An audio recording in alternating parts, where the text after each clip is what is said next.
E ainda sobre crimes sexuais no esporte, o Supremo Tribunal Federal, aqui do Brasil, vai começar a julgar hoje o recurso da defesa de Robinho contra a decisão do tribunal que manteve a prisão do ex-jogador. Os advogados querem a suspensão do cumprimento da pena. Em novembro de 2024, por 9 votos a 2, o Supremo rejeitou os pedidos de liberdade do ex-jogador. Lembrando que Robinho foi condenado na Itália por estupro. A prisão no Brasil foi determinada pelo STF após um pedido da justiça italiana, já que a legislação brasileira não permite a extradição de cidadãos do país para o exterior. Quero começar com você, essa Mônica Rosenberg, a situação do Robinho. Essa já é uma situação que tem alguns aspectos processuais, alguns aspectos burocráticos diferentes do caso do Daniel Alves. Daniel Alves foi julgado, condenado, agora absolvido pela justiça espanhola, estando em território espanhol. Em nenhum momento ele foi extraditado, né? Ele não veio para o Brasil e depois foi mandado para lá de volta, até porque isso nem poderia acontecer. Já a situação do Robinho, ele foi processado e julgado na justiça italiana, estando aqui no Brasil. E segundo a família dele, principalmente a esposa, que virou praticamente uma militante da defesa do marido, ela aponta diversas irregularidades no processo judicial italiano e diz que essa decisão não poderia valer no Brasil. Tanto que ela atribui a essa condenação o fato do Robinho ser famoso, jogador, enfim, e os seus amigos, inclusive aqueles com quem ele compartilha os áudios, esses sequer foram processados. Ou seja, haveria ali uma seletividade contra o Robinho. Como é que você vê a situação do Robinho, em específico, Mônica Rosenberg? Lembrando que, apesar disso tudo, aqueles áudios dele que foram divulgados, captados no carro dele, são áudios assim que merecem toda a repulsa, são áudios repugnantes. Extremamente, né? Pois é, extremamente desconfortabilizadores. Quem ouve aquilo fica absolutamente horrorizado e não é de se estranhar que a esposa dele estivesse ativista em defesa da sua liberdade. Gente, isso é totalmente normal, ela está no papel dela. Agora, o julgamento italiano já transitou em julgado, a condenação dele transitou em julgado lá, não cabe mais recurso na Itália, ele estava aqui e a discussão que acontece agora, justamente a gente estava até falando antes do programa, é se ele deve cumprir esta pena italiana aqui ou se deve começar-se um processo novo e ele fica em liberdade durante todo esse processo até ele ser condenado, lembrando que no Brasil a gente só existe o cumprimento da pena depois do trânsito em julgado, não é mais após a condenação em segunda instância, então ele passaria muitos anos e com o recurso que ele tem, certamente ficaria em recursos protelatórios eternos, não haveria nenhum tipo de punição. E aí, vale lembrar que no caso do Dani Alves, um dos argumentos para que ele fosse preso com grande rapidez foi o medo de que ele fugisse para o Brasil, porque daí iam estar os dois passeando na praia de mãos dadas, Robinho e Daniel Alves, impunes, absolutamente impunes, por atos de violência contra mulheres. Então, de novo, é uma mudança cultural, é uma alteração de posicionamento em relação ao que os homens, e aí especialmente no futebol, mas também no mundo das artes, da música, esses homens que têm muita exposição e que se acham acima das leis e que acham que as mulheres, os corpos das mulheres pertencem a eles. Você que não assistiu a série Adolescência, assista um filme que se chama A Acusação, é um filme francês um pouco mais antigo, também sobre essa diferença de percepção de homens e de mulheres sobre uma mesma situação, onde para o homem aquilo era absolutamente normal e para a mulher aquilo foi uma violência. E essa é a mudança cultural que a gente tem que fazer e que não vai acontecer nos tribunais, independente do que seja decidido agora. E há, sim, questões jurídicas, então a gente precisa entender que, às vezes, a lei não vai dar a resposta que a sociedade quer, mas nós, como sociedade, devemos seguir nos posicionando. Esses comportamentos são inadmissíveis. E agora a gente tem uma atualização de agora deste caso do Robinho, que é o primeiro voto, neste caso, do ministro Luiz Fux, que já nega o pedido da defesa. Ao primeiro voto, Maria De Carli, como é que você vê a projeção desse julgamento? Você espera que ele continue preso? Olha, eu espero que ele continue preso, que se de fato ele estuprou a vítima, ele cumpra pelo erro que ele cometeu, assim como o Daniel Alves, que eu disse anteriormente, né? A gente comentou o caso agora anteriormente.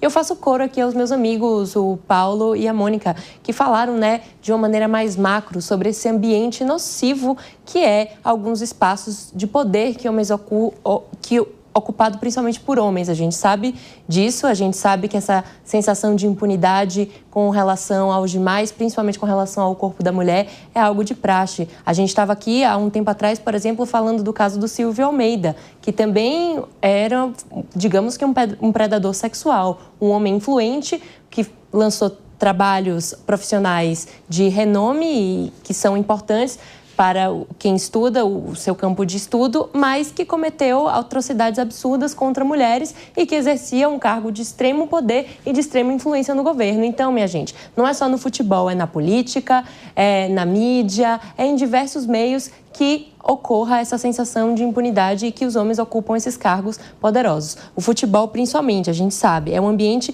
que... Enfim, falta suporte, falta acompanhamento psicológico, é um ambiente misógino, os homens, eles não têm... precisa haver educação. E as mulheres também precisam entender o seu papel na sociedade diante disso. As mulheres devem se apoiar, devem entender quando é um abuso, às vezes é uma forma muito sutil de ser abusado e você nem percebe. Então, quanto mais educação e quanto mais abrir para o debate a gente conseguir fazer, melhor a chance das pessoas se conscientizarem dessa problemática que pode tocar você, o seu vizinho e a todos nós. Paulo Loyola, uma das questões aí que foi trazida pela defesa, tanto no STJ quanto no STF, alcançou ali alguns votos, né, que acolheram a tese de que a lei de imigração, que é de 2017, não poderia ser aplicada nesse caso, que é justamente a lei que permite a pena, a condenação italiana ser aplicada no Brasil. Essa lei de imigração fala disso no artigo 100 e, para muitos, isso é uma norma de natureza penal. Significa, sendo uma norma de natureza penal, não poderia retroagir em malefício do réu, já que, porque retroagir, porque o fato seria anterior, o fato criminoso seria de 2013. Alguns anos depois é que teve essa lei que está sendo aplicada. Isso alcançou votos importantes no STJ, não me lembro exatamente de que ministro, e no STF, um desses 2 votos vencidos aí foi do próprio ministro Gilmar Mendes, que também aplicava essa tese e amparado por alguns artigos científicos da área do direito. Como que você vê essa discussão? Você acha que isso teria chance de reverter agora o julgamento em favor do Robinho? Lembrando que são os mesmos ministros que já decidiram, que estão votando agora. Bem, o que a gente precisa... O conhecimento jurídico me foge completamente. O que eu gosto sempre de reforçar é que as interpretações do direito, elas estão conectadas com as demandas sociais. Então, se existia uma legislação antiga e está havendo um entendimento agora, devido inclusive à questão da natureza do crime e do quanto o crime foi absolutamente bizarro, né? Vocês já falaram aqui dos áudios, dos amigos e tudo mais, são palavras detestáveis. O que a gente vê, mais uma vez, é a justiça se adaptando ali dentro desse processo. Repito, do ponto de vista da análise da lei, não tenho sequer capacitação para comentar, mas fico feliz que a Justiça tenha trabalhado e melhorado e evoluído no sentido, porque as leis são vivas, eu acho que é exatamente para isso que servem os tribunais, principalmente os tribunais superiores, para conseguir aí fazer justiça em relação a esse caso tão absurdo. Luca Bassani, você está há quanto tempo na Europa?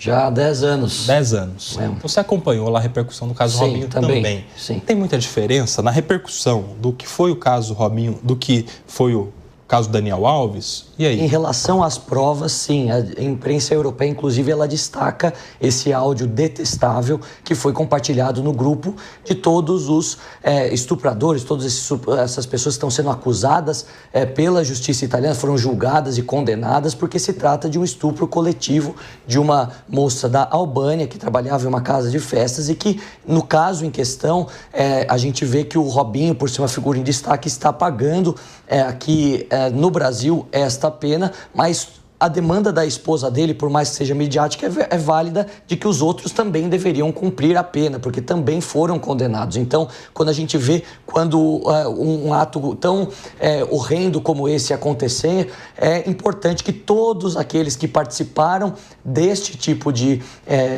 estupro, esse tipo de crime, possam também cumprir a pena. E no caso do Robinho, ele foi basicamente aquele escolhido para representar todo o caso, mas aquelas pessoas que também fizeram parte daquele trauma que essa moça vai carregar para o resto da vida, precisariam também cumprir a pena, seja aqui no Brasil, seja na Itália. Não tenho conhecimento se todos esses indivíduos estão no Brasil agora, mas é importante que também sejam todos tratados de forma igual, porque também cometeram o mesmo crime. Eu acho que na Europa este caso ganhou muita repercussão, mas por se tratar de um jogador que já não estava na ativa, como é o caso do Daniel Alves, que ainda jogava quando teve o caso em 2022, não teve tanta repercussão continental, se a gente pode dizer assim, mas igualmente terrível a gente ter que falar sobre 2 atletas campeões em um sentido criminal, nas páginas criminais, nas páginas policiais, e não falar sobre as páginas esportivas.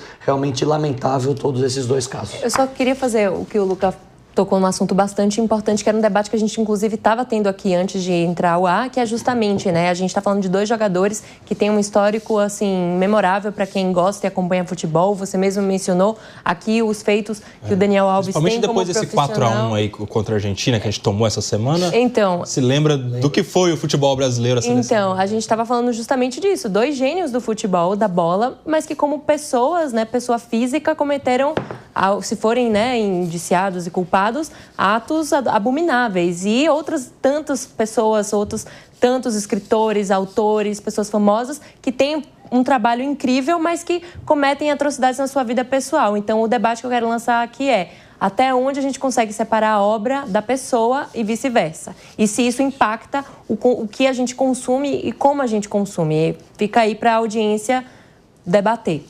O Paulo Loyola vai comigo numa peça, numa obra, num teatro do Mário Frias com a Regina Duarte na semana que vem, para provar que se separa a obra do artista. Não é verdade, ô Paulo Loyola? A cara dele. Não.